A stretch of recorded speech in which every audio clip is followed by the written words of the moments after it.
बच्चों सोन subject EVS class 5th primary date आज 21st of July 2020 आज नो चैप्टर पर chapter number 18 157 page number who will do this work ये काम कुस कर बुख तुम वुचो पन्ने किताब पे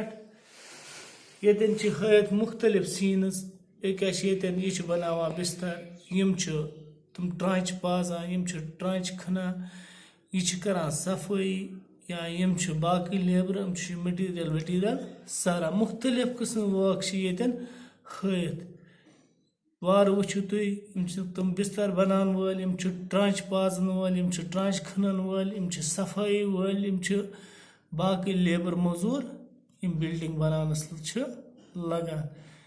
सारी तुम वुचो वार गॉडनेथी तुहस बुक पे have you seen such scenes around you दपान तह पानस अंद पक सवाल वोत गॉडनेथी आ चैप्टरस तह पानस अंद पक इथ scene वुचमत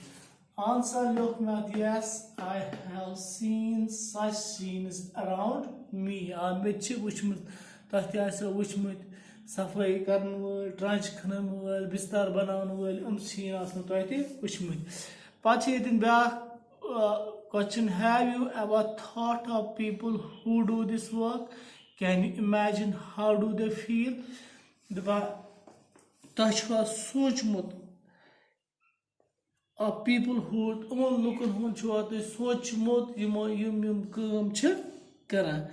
can you imagine how they feel तुह लगई अंदाज क्या फील करान आंसर मे लिखुन doing such works must be very difficult